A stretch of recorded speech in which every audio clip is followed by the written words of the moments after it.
I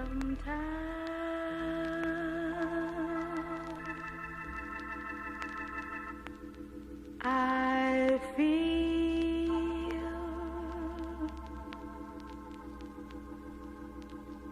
like a motherless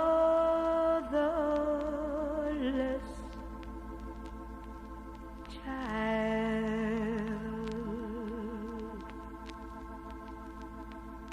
Sometimes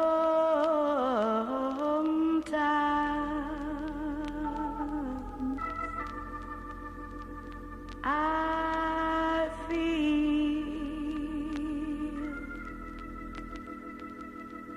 like a motherless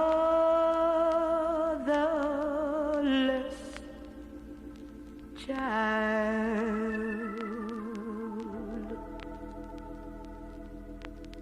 Sometimes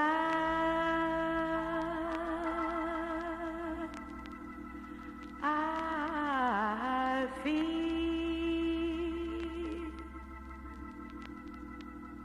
like a motherless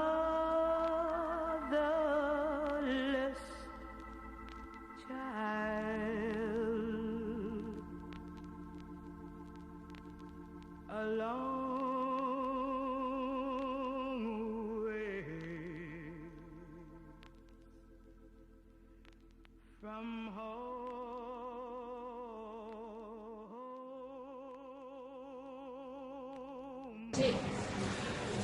Bom dia, eu sou do Congo e aprendi a falar português aqui no Brasil. O Brasil é o melhor país do mundo, para mim. Obrigado, tchau.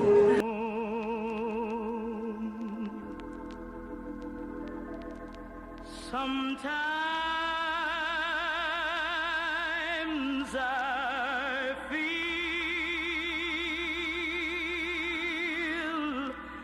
like I'm almost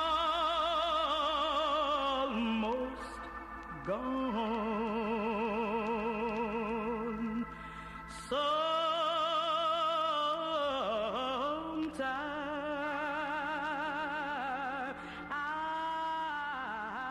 feel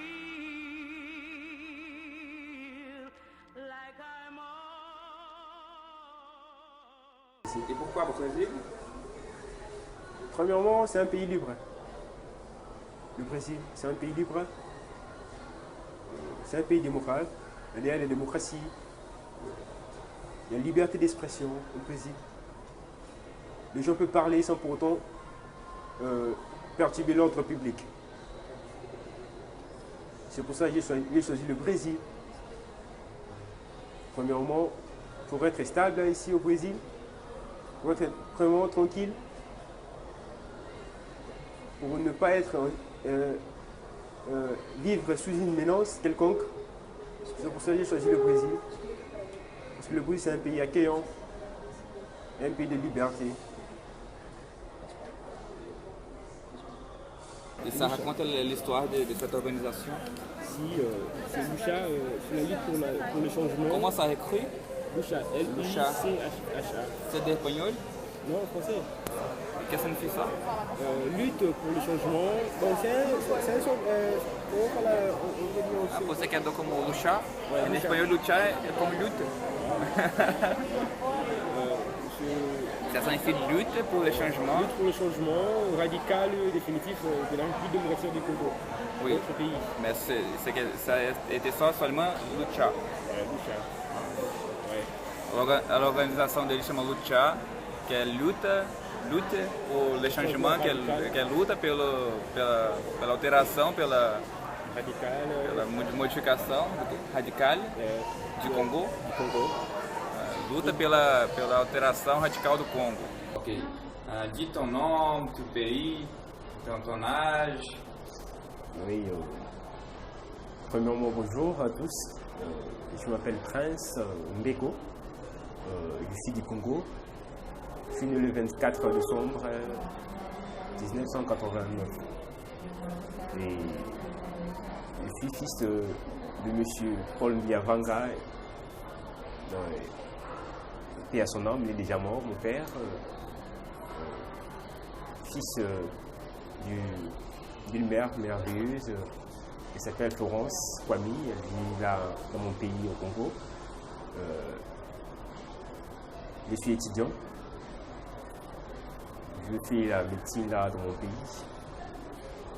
Je n'ai pas pu continuer les études à cause des problèmes politiques qui est dans mon pays. C'est pour cela que je dû quitter mon pays pour venir sur le Brésil. Ouais. Vraiment, Et qu'est-ce que tu faisais au Congo? Tu as vécu de deux villes, tu as dit? Premièrement, je suis né à Kinshasa, capitale. Et puis ma mère a dû quitter Kinshasa pour aller à Goma, pour s'installer là-bas, pour trouver une vie meilleure. Et nous tous, on a quitté Kinshasa pour aller à Goma. J'ai passé mes études primaires, secondaires à Goma. Et j'ai vécu là avec ma famille, mon père, ma mère et mes frères. Et c'était à Goma que tu as connu cette inspiration politique? Oui, c'était à Goma, une ville très riche, beaucoup de ressources minières, une ville qui tente vraiment beaucoup les Occidentaux, les Français, les Américains, les Anglais.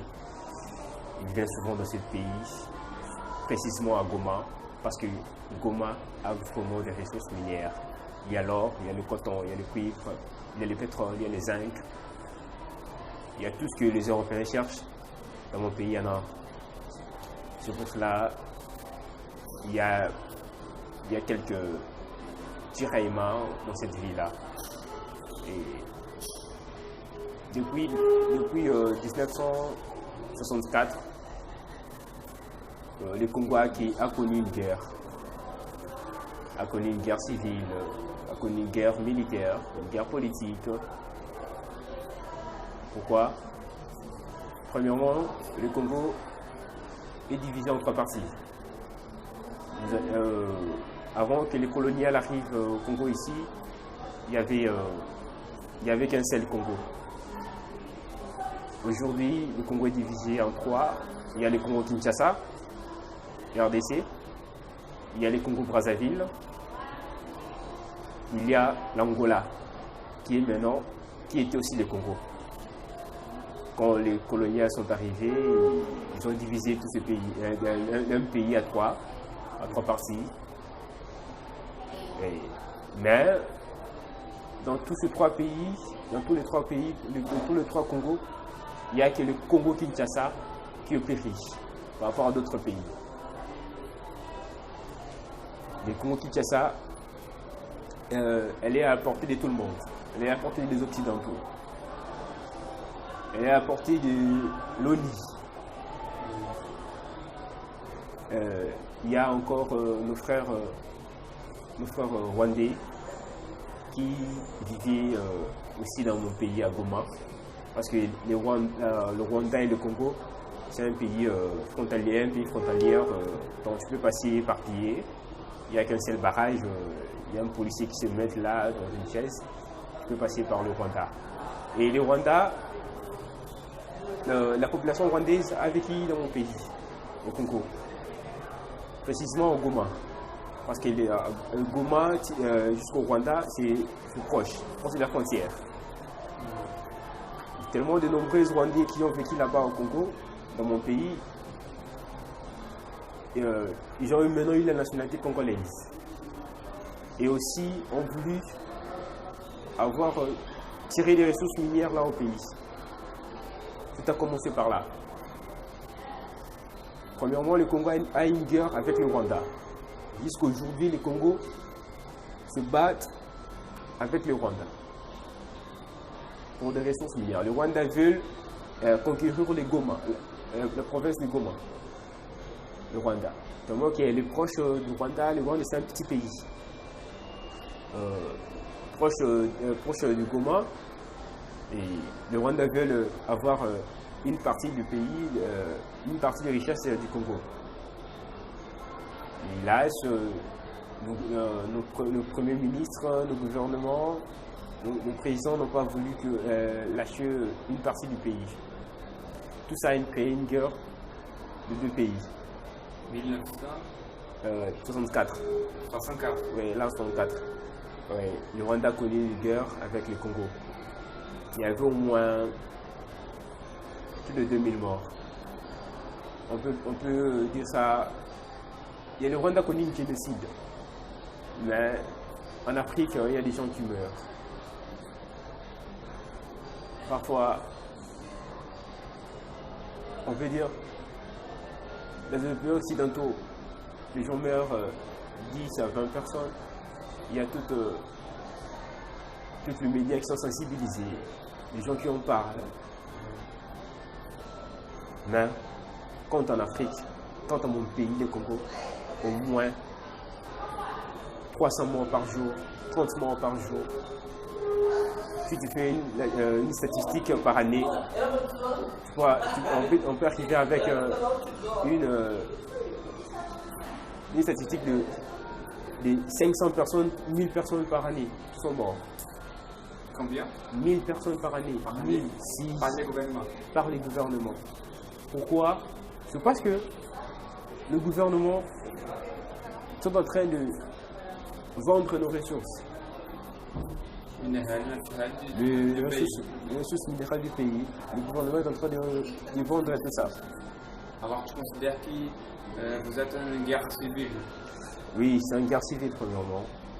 C'est pour ça que ton organisation a été créée. Oui, c'est pour ça que le Lucha a été créé pour lutter pour ce genre de choses. Et pourquoi tu as décidé de faire partie de cette organisation? Premièrement, c'est parce que leur but était bien et nous voulons tous la paix dans le pays. On en a marre de voir des gens meurent chaque année, chaque jour. C'est pour cela qu'on a voulu lutter pour ça, on a voulu parler aux médias, parler aux gens de ce qui se passe au pays. Alors, qu'est-ce que tu faisais dans ton pays? C'était étudier les médecins et conscientiser, faire ce travail de conscientisation de la population. Oui, je suis étudiant en médecine. J'ai fait 3 ans de médecine là dans mon pays.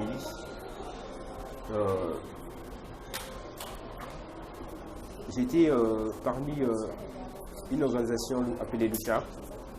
Elle conscientisait les gens à devenir libres.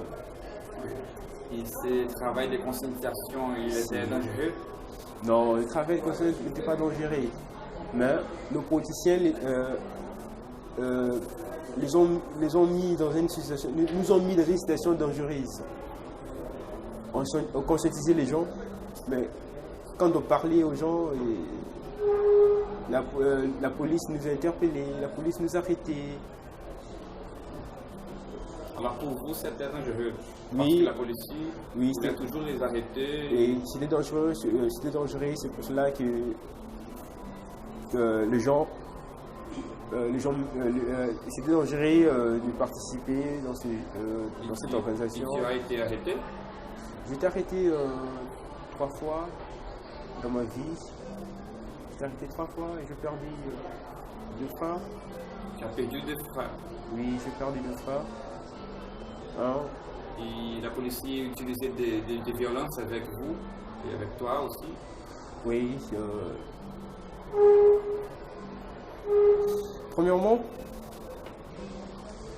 je peux parler de mon frère.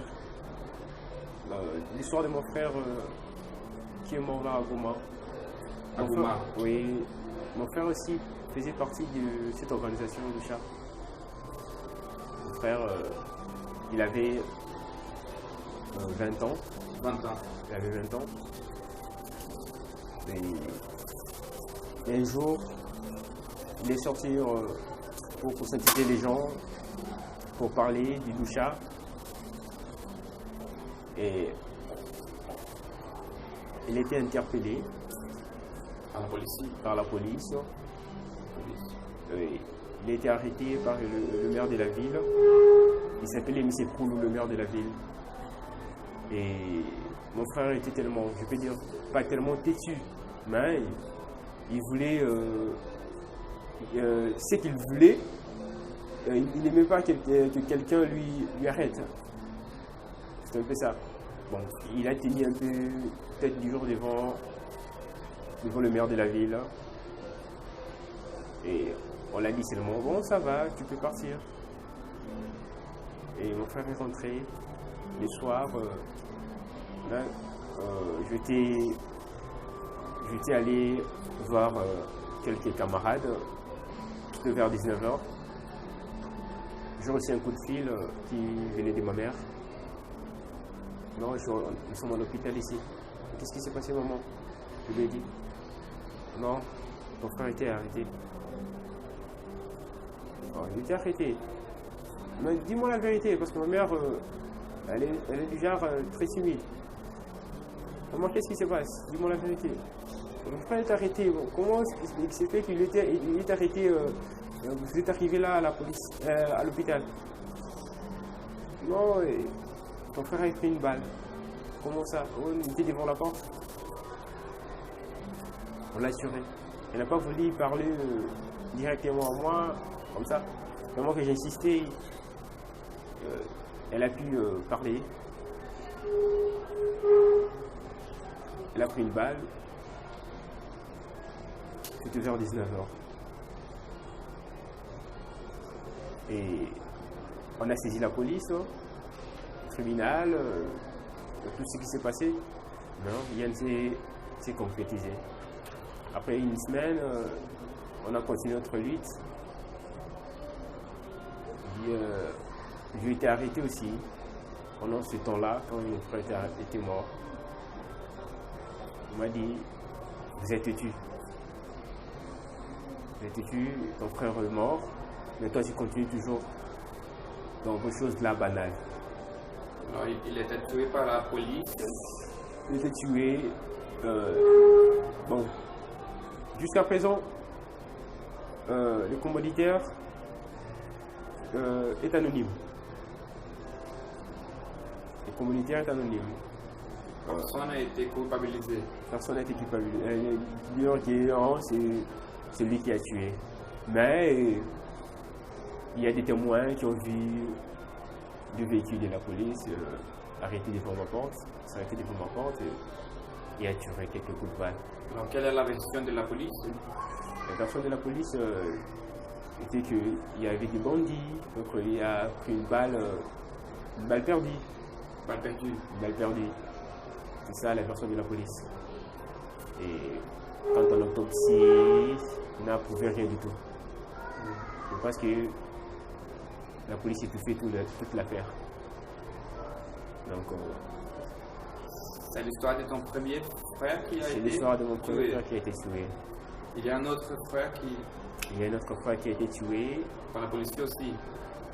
Là, lui, il a été tabassé. Il a été arrêté, il a été tué. Comment? C'était un décembre 2012. 2012. Le 12 décembre 2012 aussi. Et on conscientisait aussi des gens comme d'habitude. On parlait des Lucha, on parlait de la liberté.